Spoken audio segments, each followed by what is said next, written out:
DMR. Does anybody know what DMR stands for? Does it say on here? Digital mobile radio. Okay, we're going to go through this. There's a bunch of slides. This original presentation was put together by K0NR, and there's a couple other people in here that have added to it, and then we revised it back in 2021. So I want to give everybody credit where credit's due on that. Digital mobile radio. Hands up on how many people have DMR radios again. Okay, good. So last board meeting, we had a discussion about, what is a prominent radio, and of course analog came up, but we all knew just from the usage and what we've talked about before that DMR was right in there as well. So we want to get you more comfortable with DMR, so you'll use DMR. How many people know we have 2 DMR repeaters? Okay, good. Okay, why do we use DMR for ham radio? Because 15 years ago, nobody used DMR in amateur radio. It was a commercial-only radio system. And one of the reasons that amateurs use it is because it's proven technology.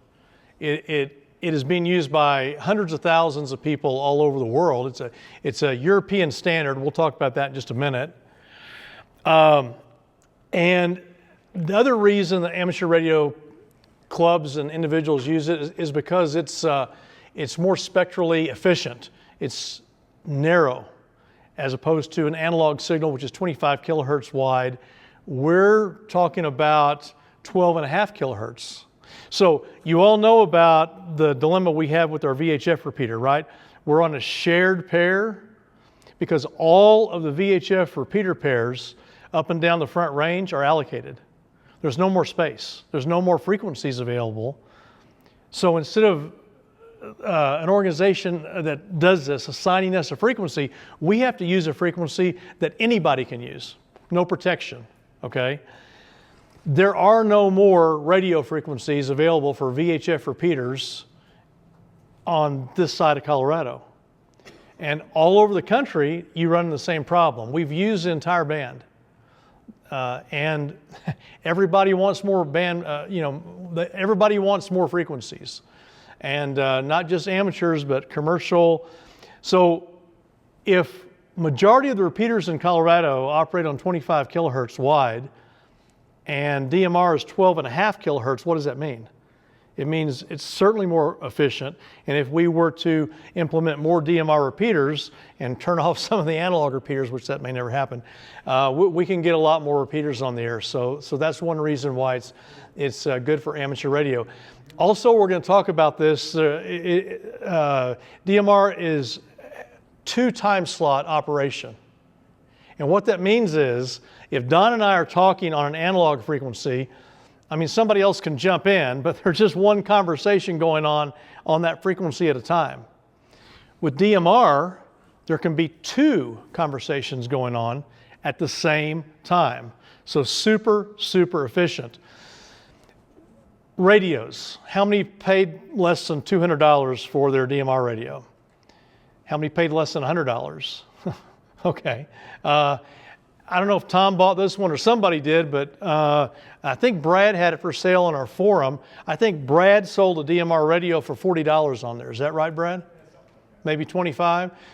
The radios are very, very low cost compared to some of the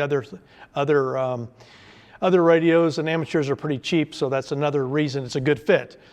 Also, there are a lot of DMR systems in Colorado. Not as many as analog repeaters, but there's a big network that Rocky Mountain Ham has. It's a statewide system. It actually works all the way from Cheyenne to Albuquerque. And we have 2 repeaters, Denver Radio Club, Sky Hub. There's a lot of DMR repeaters, so a lot for amateurs to choose from. And if you use hotspots like this, you can access DMR systems all over the world, from your house, from your car. And I didn't mention Brandmeister, but DMR systems reside on networks, okay? How many of you still work? How many used to work? Okay. So you went to your office and you fired your computer up and you jumped on the network. Okay? DMR works the same way. There are different networks, and right now the prominent network is Brandmeister. There's 200,000 registered users, I think more than that now, just on Brandmeister, and 1,600 maybe plus repeaters. So they're all over the world, and so think of DMR kind of in the same way you think of a network, all right? Okay, so DMR is a commercial radio standard. It was put together, I think, in 2003, 2005 timeframe. Companies like Kenwood and Motorola and Hytera and there's several others formed this organization, and they wrote this standard. It's an open standard, and all these companies went out to market, and they started selling DMR to commercial customers, to business customers. And there's thousands and thousands and thousands of DMR commercial systems on the air around the world. Now, the company that jumped into it head first, which they always do, is a company that Don used to work for, kind of, Motorola. Motorola went into this head first. And they took the lead in DMR worldwide, and their product is called Moto Turbo. So if you hear the term Moto Turbo, sometimes that's used to describe DMR, but that's actually a Motorola copyrighted term. Also, I believe, and Dirk was going to be here tonight, he couldn't make it, he would have been able to answer this question for me, but I believe the other thing that Motorola did for the commercial world that really helps the ham radio world use DMR is a copyrighted phrase and also a feature set called Site Connect. Is that the correct word, Don? That is correct. And so Motorola, like I said, jumped in this head first, and Site Connect is another reason why amateur radio operators and clubs and individuals love DMR. And we'll talk about why that is in a minute. The codec is a software application that takes your analog voice and turns it into ones and zeros, digitizes it, and you have to have that codec in the radio, and then you have to have it in the other radio so that they can take the digital signal and turn it back into an analog voice. Does that make sense? Okay, so when D-Star came out, it used a codec that was manufactured by a company, it slips my mind right now, it might be on my cheat sheet here, but in any case, they had tier 1 or version 1 of this software, and D-Star sounds great. Does everybody think D-Star sounds good? But DMR uses the second version of the software, and so it sounds even better. Okay, so digital always sounds good, but D-Star, is great, but this is a second version of that same software package, and so it sounds really, really good, and it also has better bit error tolerance. Instead of calling it 2 channels, Motorola actually, instead of calling it channels, called it time slot 1, time slot 2. Yep, and we'll get into that. That is correct, and that's a good, that's one of the things people get hung up on with DMR. You have to think about these things called time slots, and we'll go through that here in just a minute. So anyway, 15 years ago, nobody in the amateur world used DMR, but there was this little known club that actually has been around since the 1950s, and this club is the Motorola Amateur Radio Club. Because Motorola has had an amateur radio club since the 1950s. And they've been very, very good about taking technology within Motorola and applying it to amateur radio, and that's exactly what they did about 15 years ago. And then they formed a network, like your office network, and they called it DMR Mark. And so everybody that got in DMR back 10, 15 years ago, you pretty much only had one network to work in, and that was a DMR Mark network. Now, if you know anything about Motorola, Motorola has this phrase that's not written down anywhere, but it's my way or the highway. okay? And so amateur radio operators like to experiment and do things out of the box. And everybody had to operate on the Motorola network, okay? And so amateurs were like, well, you know, the standard says we can do this. Why can't we do that on your network? Nope, not doing it. And the standard says we can do this. Nope, not doing it. So not very long after that, 4 or 5 years later, people started building their own networks. And that's when DMR really took off, because that's when we started seeing everybody and their brother build hotspots. DMR Mark, the Motorola Amateur Radio Club, was opposed to hotspots and everything else that we do today. Now, they're still on the air. Their network still sits out there and works, but it's not used a lot. Yes, Kelly? So that seems like actually it was a good thing that they didn't allow people to do stuff, because it made people think outside the box. Actually, that's exactly correct. That's exactly correct. And the funny thing about it is that they still have exactly the same attitude about their network, and with a few exceptions. Anyway, when the standard was built, there are 3 tiers. I'm not going to go into this except to tell you that do not buy a DMR radio that does tier 1. Most of the networks will not allow tier 1 radios on their network. A lot of reasons for it, don't have the time to go into it. Tier 3 is a trunk system. If you're familiar with trunking, commercial trunking systems, we're not going to go into that tonight. Very few people use commercial DMR in trunking applications, but nobody uses it in amateur. I'm not even sure it's legal. So what we use is what's called conventional Tier 2, 2-time slot TDMA. We'll talk about that. It's time, domain, multiplex, access. Thank you very much. I'd give you something if I had it. But yeah. And there's one word there I want to highlight, and that's roaming. Because when Motorola rolled this out to the business world, they had a couple of features that were really cool that not everybody else implemented. It was in the standard, but not everybody else implemented it. One of them was Site Connect, which we'll talk about in a minute. The other one was roaming. Okay? So if you are on the Rocky Mountain Ham DMR network and you are in Cheyenne and you're on the DMR radio up there and you drive all the way to Albuquerque, your radio will automatically switch to the next repeater. It does that through something called RSSI. It compares signal strength, and it says, oh, well, the output of this repeater is stronger than this one, so we're going to change the radio automatically to this next repeater. Not a lot of amateurs use that, but it is available now on the Anytone 878, right? If it's supported by a club or some organization, it's supported now, I believe, on the 878 and supported on the Motorola radios, which, by the way, when this whole DMR explosion occurred, people started in China, they started building tons of radios. And originally, you could only buy used Motorola radios, which were fine. They were very durable. You can drop them from the building; they'll work. You know, I mean, it's unbelievable. But the Chinese radios do more than the Motorola radios, because Motorola has a vision of how they wanted that to operate in the commercial world, and they do that very, very well. But we do a few things different in the amateur radio world, so we can now implement roaming as well. So this is what the standard was.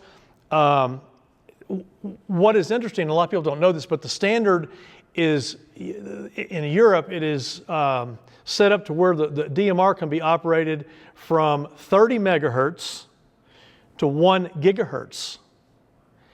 And there are DMR systems in Europe on 66 megahertz, what they call low VHF. If there's a commercial application for that frequency, then Motorola and other companies will offer it. We only operate DMR primarily on VHF and UHF. Okay. Now, we talked about the bandwidth. This is really important. On the left is a traditional analog signal, like our VHF repeater. 147 to 165, we eat up, or we use, however you want to describe it, 25 kilohertz of bandwidth. When you move over to the DMR side, which is the green one on the right, you notice that we're only using 12.5 kilohertz of bandwidth, okay? On the analog side, on the left, we only have one conversation going on per channel, but on DMR, within the 12.5 kilohertz, I can have two complete conversations going at the same time, and they don't interfere with each other. As a matter of fact, if Don and I are talking on time slot 1, and Jeff and I are talking, well, not Jeff and I, Scott and Jeff are talking on time slot 2, they don't hear each other. Okay, so we get two complete voice or data, but mainly voice channels in 12.5 kilohertz, half the bandwidth of one channel on analog. So spectrally, super, super efficient. Now, down here in the bottom, it's kind of hard to see. Just for reference, Fusion, which is another digital system, uses also 12.5 kilohertz, but again, it's only one channel, one conversation at a time. And D-Star, really interesting, right? D-Star is 6.25 kilohertz. So it's the most spectrally efficient of all the digital modes. But again, one conversation on one frequency, but super, super efficient, right? So if we got rid of all the analog repeaters and went with D-Star or DMR, we could double the number of repeaters on the air. Funny thing, the FCC got tired of all the commercial people bitching all the time. We don't have enough spectrum. We don't have enough spectrum. We don't have enough spectrum. So I'm going to say 15 years ago, about 15 years ago, Don can correct me, the FCC got tired of that and they said, everybody's going to narrowband. Everybody's going to narrowband. We're going to get you more spectrum, but we're not going to, spectrum is so hard to get. It's all allocated. And you can't just say, oh, I'm going to take this spectrum away from hospitals or whatever. So they made everybody go narrowband. So, and there was no choice. Every commercial radio provider in the United States had to convert every single system that they supported to narrowband, and they couldn't sell radios that were wideband. So I don't think the FCC is going to require amateur radio to do that. But that's the end result was a whole lot more people were able to get on the commercial frequencies that had been waiting years in some cases to get on those to get a radio system set up. So again, I don't think the FCC is going to mandate amateur radio go down this route, but this just kind of shows you how much better in some ways DMR or D-Star or Fusion is. Okay. Little guy on the left, he's on a DMR radio. He speaks into the radio. His analog voice is converted to digital. It goes into the repeater. That computer antenna thing is a repeater, and it retransmits it on digital. And then the person in Longmont who's also listening to the repeater hears the analog voice, but it's analog, digital, converted back to analog. And but we talked about Site Connect. We talked about Motorola introducing Site Connect. So how did Motorola use that? I'm going to take Dan, for instance. He's not here tonight. We can talk about Dan. Dan doesn't actually use this in his company, but it's a good example of what he could use. Dan has a manufacturing facility here in Denver, and he's got one in Phoenix, and he's got one in Salt Lake City, and he's got one in Kansas City, right? With Motorola Site Connect, you can put a repeater in each one of those facilities, plug it into the internet, the repeater, it's designed for it, Site Connect, and now someone on the manufacturing floor in Denver can pick up their radio and key up and talk to somebody in Phoenix, because it goes into the repeater, out to the internet, and then reconnects in Phoenix. Or everybody in the shipping department has a radio in each of the 4 facilities, let's say. And when they key up, they're on the shipping channel, and we'll talk, those are called talk groups, and they're talking to everybody now. Or one person can just talk to one other person. It's almost unlimited how Site Connect works for the commercial world. So this is why amateur radio jumped all over this, because we do the same thing. We plug the repeaters into the internet, and 1,600 repeaters around the world are plugged into the internet. And so from a radio in this room, I can key up the Parker Radio Association repeater up on Squaw Mountain, and I can connect to any of those 1,600 repeaters anywhere in the world. How do I do it? I just simply tell it to connect to the DMR repeater in Hamburg, Germany. And there's a number, it's a talk group number. We're going to talk about talk groups in a minute. But so DMR for amateur radio becomes a local system. We can use it locally. But we can talk to a relative that lives in Hamburg, Germany, just as easily. Just key the mic up. And through programming, you tell the radio to connect to that repeater. It's that simple. Very simple. That's how it works. Okay? Yes? So it always requires internet. I mean, that's the point of DMR.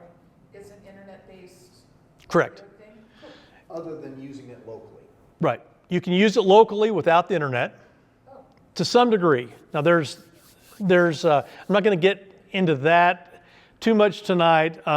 Dirk was going to kind of cover that a little bit more. Dirk's the guru when it comes to DMR. He does this for a living. But technically, without the internet, the repeaters cannot connect to each other. That is correct.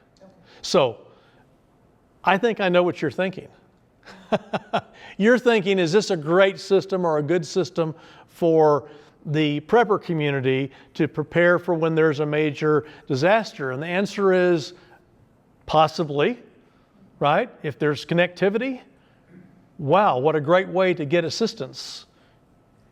Because you're able to talk to thousands and hundreds of thousands of people, or sites that maybe are focused on, talk groups that are focused on a specific thing, so you can get help quicker. But if you don't have the internet, then you can't use a system that way. But this just kind of shows two repeaters with some type of computer and a connection, and that's how this person's talking, Jeff is talking to. And Paul, one other thing. All commercial and all government sites have mandatory emergency power. So a public service or whoever your power company is, if that power fails to that site, the emergency generator automatically turns on and keeps the site on the air. Correct, and that's why we like to be associated. We want to be on a commercial at a commercial site, and I would say the site we're at Squaw Mountain is a commercial site, but we're a little bit more reliant upon our own design for backup, and we can talk about that maybe at another time. Okay, DMR versus analog FM. Well, basically, DMR is noise-free until digital error correction breaks down. So part of the DMR standard is automatic error correction, okay? And the best way to describe it is that if you're listening to somebody on DMR and you're walking away from them, you know, two people walking away from each other, and you're on DMR and you're on a simplex channel, it's not like analog where, you know, it kind of gets kind of wishy-washy, right? Kind of breaks up a little bit. You kind of hear part of their conversation, not another part of their conversation. When DMR gets out of range and the error correction on the digital signal no longer works, it's over. It's over. There's no communications. Okay? It's not like analog. Now, some people would say, well, I hear people get what's called digital on DMR and D-Star.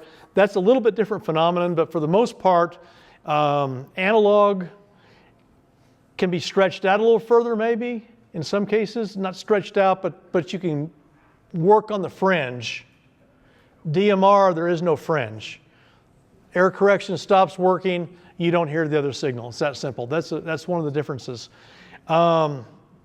Every single person that has a DMR radio got a DMR ID, is that correct? And so you put that ID in your radio, and every time you transmit on DMR, that number goes right along with your signal.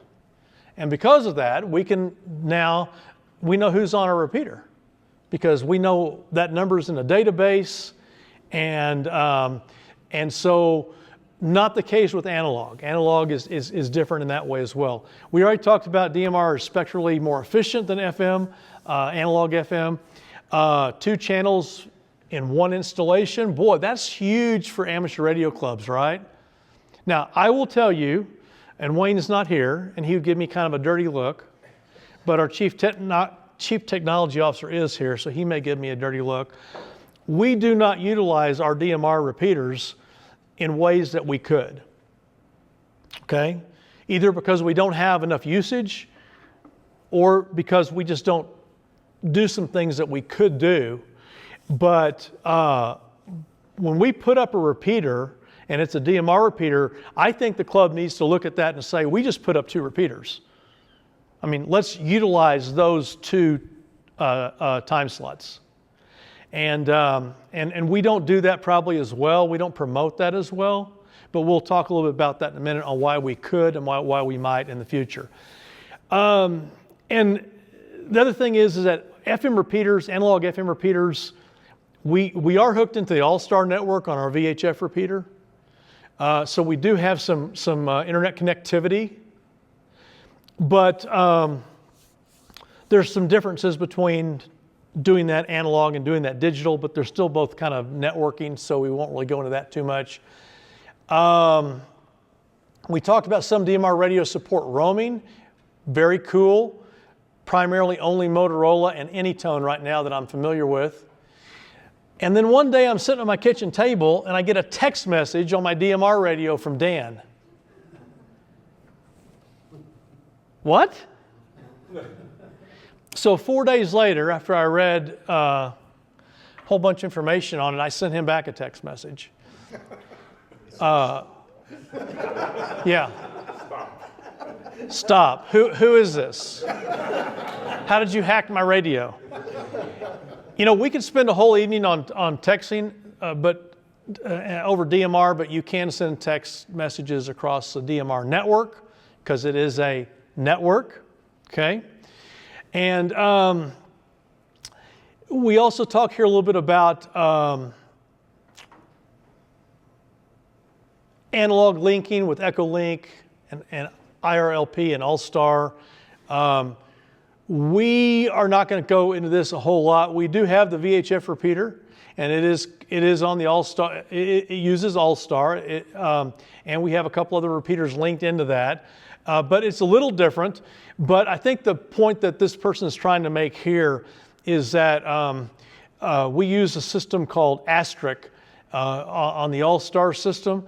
And while the Asterisk software is an old VoIP phone system software, the challenge is to balance all of the audio levels, okay?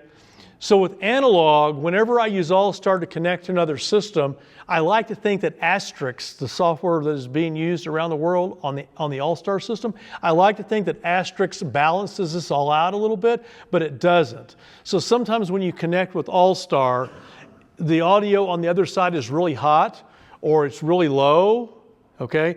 Not so much with DMR because of the standard that's used. Everybody uses the same standard. DMR sounds great regardless of what other DMR repeater you connect to or despite what network you're on.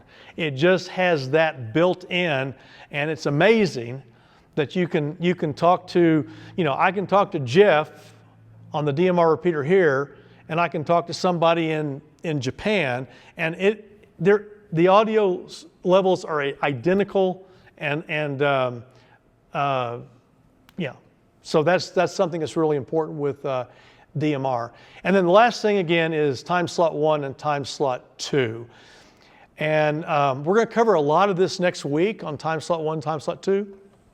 But for the most part, it's when you program a DMR radio, you program it exactly the same way as you program an analog radio.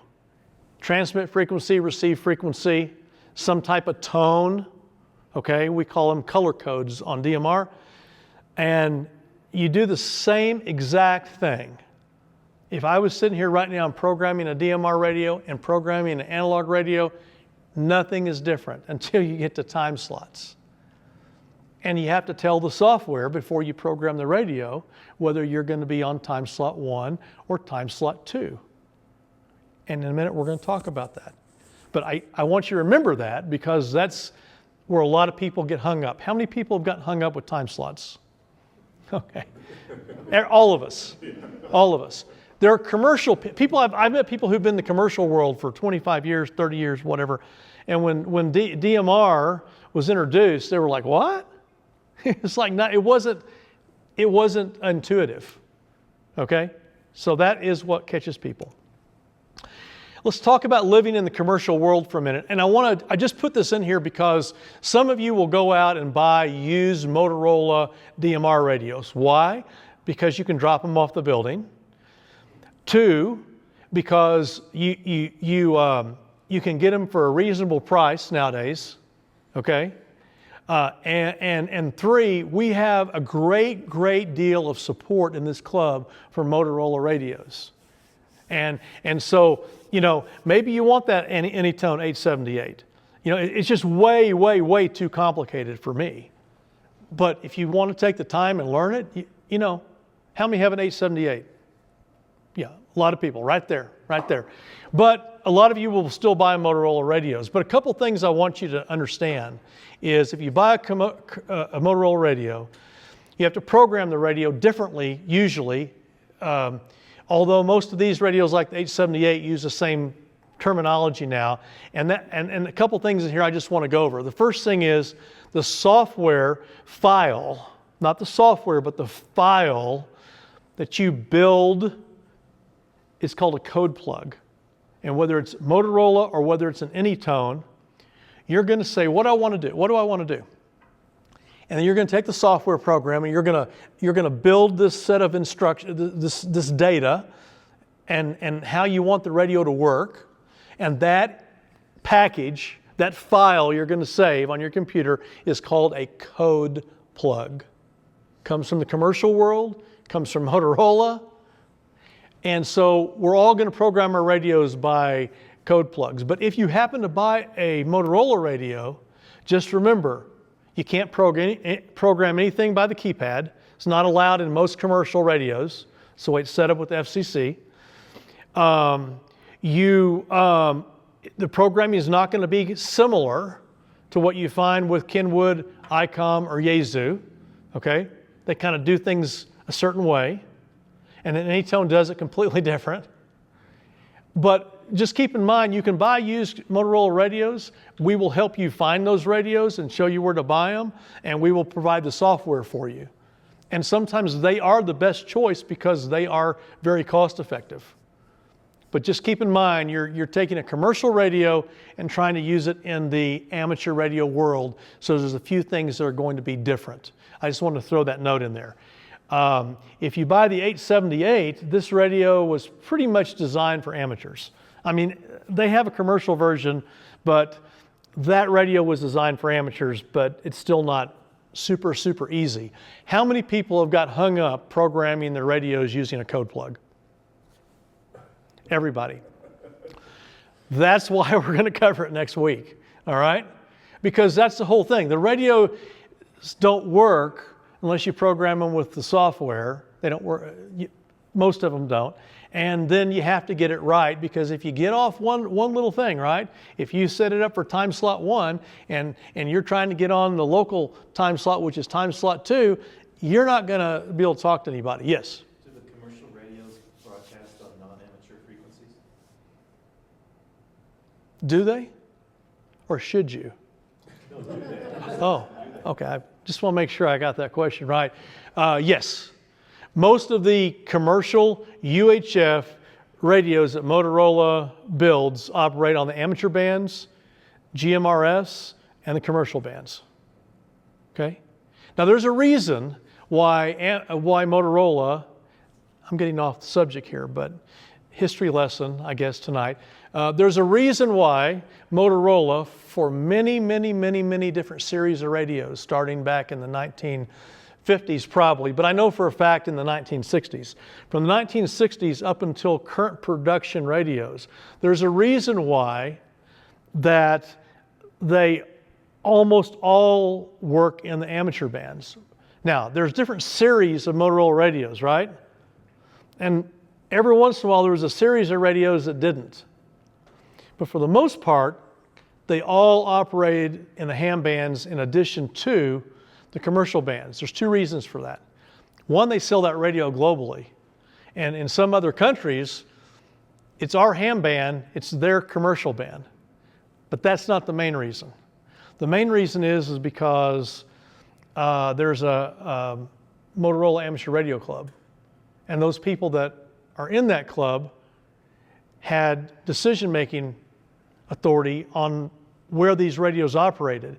So a friend of mine who was not sitting in that chair, but he did pass away recently, was the vice president of Motorola, and he was responsible for a whole bunch of different series of radios that Don would know. I'm not going to throw the names out. He insisted that those radios, that those series of radios would operate on the ham band. And he was the VP for Motorola in charge of, and then he got promoted. He was the CEO of Motorola Land Mobile, right? And he, if they brought him a design, and he was a ham radio operator. I guess that's another point I didn't mention, but he was a ham radio operator, and so when they brought him a design to approve, if it didn't cover the ham bands, he sent it back. So, partially because they used them in other countries, but other reason why is a huge amount of, a large number of Motorola employees over the years have been amateur radio operators, and some of them influenced the design and production of those radios. Yeah, Motorola actually back in the time had the largest amateur radio club in the U.S. Out of Schaumburg, Illinois. And it's funny because today if you talk to somebody that works for, well, it's not Motorola Land Mobile anymore, but if you talk to somebody that works for Motorola in their radio division, they don't even know that amateurs use DMR. What? They have no clue. They have no idea whatsoever. And the other thing is, if you go to the big Land Mobile, it used to be called the Land Mobile Show, and you walk into the Motorola booth, which is huge, right? All the people that build radios are there. They're all in this big, huge event hall, usually in Orlando or Vegas. And you walk into their booth. It's huge. They've got 50 or 60, salespeople running around. They got all. It's just amazing. You will not find a radio. You can look over that whole booth, and then if you spend enough time in there, there'll be one little shelf about this big, and there'll be a bunch of radios on it. That's it. Why is that? Well, Motorola sells solutions. The radio comes with the solution. They are not into selling radios anymore. But if you buy a big solution for the Denver City and County of Denver, a P25 Phase 2 system, well, you'll get radios, But if you walk in that booth and ask anybody, well, I'd like to see one of your newest blah, blah. Some of the people in the booth don't even know if they brought radios. Well, I'm not sure we brought them. It's just kind of weird. But anyway, okay. Now, you got to get an ID to use DMR radio, and you get that at radioid.net. And you go in, you submit the information. Sometimes it's 2 hours, sometimes it's 2 days, but you will get a DMR ID. And that is your ID forever. So keep it, write it down, but they do keep it on record in case you lose it. You'll have to install that, put that in your radio, because all DMR radios come with the number 1 in them, and all the networks have figured out a way to not allow radio number 1 to transmit on their network. Surprise, surprise, right? So, okay, so then you buy a DMR radio, you build a code plug using the customer programming software, if it's Motorola, or most of the software is free. If you buy a Titera radio, the software is free. If you buy an Anytone radio, the software is free.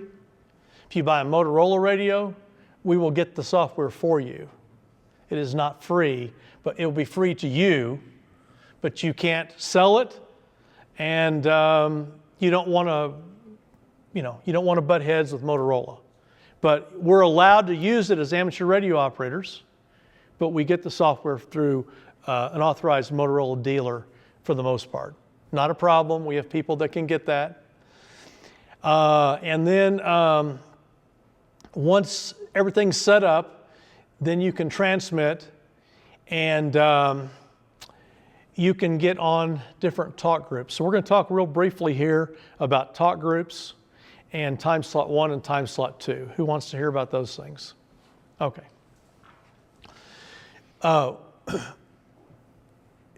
In the old days, an analog repeater was an analog repeater. Our analog repeater, Jeff is an analog repeater, right? Anybody can use it that has amateur radio license, and there's no, you can get on there and talk about anything you want, right? You want to talk about the weather or camping or whatever. Well, when people started setting up talk groups, and talk groups, I want you for just a minute to think about them as repeaters, okay? There's, on the Brandmeister Network, there's 1,600 or so talk groups. We have, how many talk groups do we have? Does anybody know in the PRA? Well, that's a trick question, so I won't take an answer, but we have 2 talk groups. One talk group is 310-759, and the second talk group is 310-844. Is that right? Okay. It just so happens that on our repeater, utilizing time slot 1, if you connect to our repeater, you connect to time slot 1 and you connect to the talk group 310-750, and you go to that talk group and you can talk to anybody else that it has that talk group programmed into their radio. But if you want to talk on talk group 2, you program in 310-844. And now you can talk to anybody on that time slot. And remember, both conversations can go on at the same time, right? Because it's TDMA, it's DMR, 2 conversations, 1 frequency. One is on time slot 1, one is on time slot 2. But there's 1,600 talk groups around the world, and they're assigned for the most part to repeaters. Does that make sense? But a lot of them are topic specific. So where in the past, if you got on an analog repeater, you can talk about anything you want to talk about. Now, if your interest is astronomy, okay, there's an astronomy talk group. If your interest is Jeeps, there's a Jeep talk group. If your interest is in needlepoint, there is a needlepoint talk group, really. Quilting, there you go. There used to be a quilting talk group. Almost any topic you can imagine, in or out of amateur radio, there is a talk group for that. And you can use our repeater to go to any of those 1,600 talk groups, okay? If you want to talk to people local, you can do that. But if you want to talk to your brother in Hamburg and you just want to chat with him, you can do that. But if you're really interested in amateur radio and RVing, okay, and you want to get on that RV net where they only talk about amateur radio, you can go to that talk group by going to our repeater first. So our repeater becomes a portal to access all these other systems all over the world. And some of the talk groups are real unique. Talk group 91, is that worldwide? Okay, so talk group 91, anybody in the entire world that just wants to make a contact with somebody in another country gets on talk group 91. You can access that from our repeater. Talk group 93, same thing, but just North America. You want to talk to people in western Colorado? There's a talk group for that. You want to talk to somebody in eastern Pennsylvania? There's a talk group for that. You want to talk about hurricanes? Maybe not when there's a hurricane, but there's a talk group for that. When there's a hurricane, it's super, super, super busy. So our repeater becomes a portal. And you tell our repeater through programming, that code plug that we talked about, right? You tell the code plug, I want to connect to the PRA repeater on Squaw Mountain, and then I want to connect to Jeeps and Geeks. That is a talk group. Jeeps and Geeks. And the people that hang out on that talk group are people that are interested in Jeeps and amateur radio. Okay? Our repeater becomes a portal. Now, what does that have anything to do with talk group 1 and 2? Well, or time slot 1 or 2. Our repeater at Squaw Mountain has a dynamic talk group, or talk time slot. I'll get them confused here. We have time slot 1, time slot 2, so we can have 2 conversations at the same time. Our time slot 1 is a dynamic talk group assignment slot, meaning that anyone in this room can pick up their radio anytime that's programmed ahead of time, and they can key up the repeater on time slot 1, and they can connect to anything they want to connect to anywhere in the world. It's a dynamic time slot, okay? It's dynamic. You can change it anytime you want to, and if you forget to turn it off, it reverts back to what it was set to in 15 minutes. All right? So, Kelly wants to talk to a relative in Florida. She does that on time slot 1. Okay?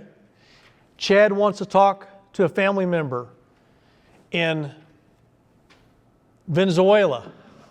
Okay? He does that on time slot 1. Anybody that wants to change our repeater and use it as a portal to talk to any other group anywhere in the world always uses time slot 1. Does that make sense? So when you program the repeater, you program the transmit frequency, the receive frequency, the tone, kind of. We'll talk about that next week. Time slot 1, and then whatever talk group you want to go to. That's all you do. And when you key the repeater up, it will connect to whatever time slot you have your radio program for. It's that simple. It's that simple. Does that make sense? Okay? Does that mean I'm changing the repeater or just changing it for myself? Yeah, great.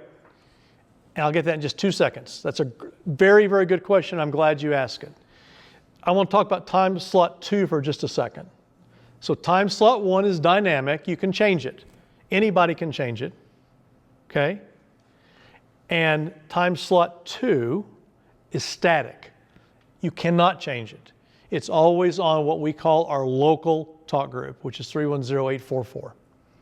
Okay? So when you program your radio, if you want to talk locally, just to members, then you program your radio to go, well, you don't have to do anything. You program your radio essentially for that talk group, which is 310-844. Now, your question is, if you want to talk to your brother in Hamburg, and you key up the mic, and the repeater becomes a portal on talk group 1, and you connect to a talk group in Hamburg, Germany, okay? The entire repeater is connected, so everybody hears you if they are on that talk group. Okay? So let me say that again. If nobody in the club knows that you have a brother in Hamburg, and nobody has programmed that talk group in their radio, you're going to be able to connect to Hamburg, you're going to be able to talk to your brother, but everyone else is just going to see the green light show up on the radio that shows that the repeater is active. Okay? But if I have that talk group programmed in my repeater, my radio, I can hear you. Okay. All right? However, there's a catch to that. The Chinese radio manufacturers have figured out a way to do it differently. And with that 878, you can listen to all of the active talk groups on that time slot.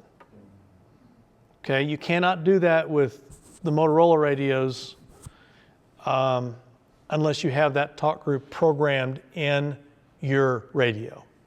But with the 878s, I can listen to everybody that accesses talk group 1, and I can listen to everybody that accesses talk group 2, or time slot 1 and time slot 2. All right, so what I'm thinking is 7 o'clock rolls around and I want to talk to my brother in Hamburg, so I've got it programmed in and I key up. Now, it happens that at the same time, Kelly has a group that she wants to speak to in the Netherlands about tulips. And she has the Netherlands group programmed into her radio. Are we both able to use the repeater at the same time? Not on the same time slot. So when you key up and transfer the repeater, it becomes a portal. You're now talking to Hamburg. As soon as Kelly keys her mic, she's going to knock your talk group off and she's going to connect to her talk group. Okay. Okay? So there has to be some, we have to listen like anything else.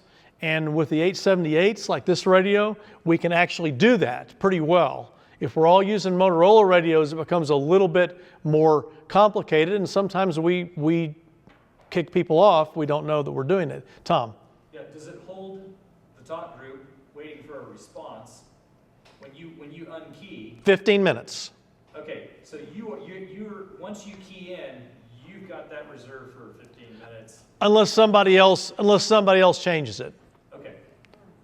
So you could have some competition people programming, but they Right. can't ping the repeat. Can they just key up with a different talk group in that time slot and take control? Yes, they do. They actually can. Okay.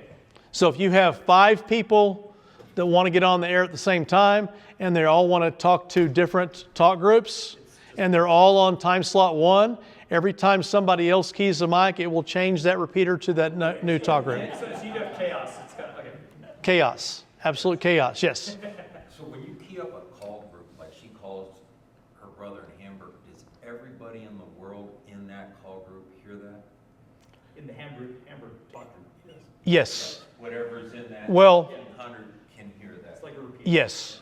And to complicate matters, I didn't even get into this, but we have a mega repeater where we tie our DMR repeater and our Fusion repeater and our D-Star repeater together. So, when you connect to somebody on DMR, you're technically connecting to the mega repeater. So, but there are limitations with how everyone's radio is programmed. Okay, but look, that's what it's there for. It's not. It's there to be used. Nobody uses a repeater for that, but it's there to be used. So if you want to make those conversations, or you want to connect to a net on another talk group, you can do that, right? You just have to remember that you're tying up 3 repeaters, and nobody really cares unless it's 30 minutes before the meeting and everybody's trying to get the meeting, or we came out of the meeting one time and somebody had our All-Star system connected to some net in California. We heard who are all these people? Why didn't they come to the meeting? Kelly, you had a question? Isn't that, I guess I could see the benefit of is that supposed to be any tone? This isn't any one. It's no longer made. Then it's just like being on a repeater now. It's like, is the frequency in use? Absolutely. Using it, you wait until they're done. It's the same thing.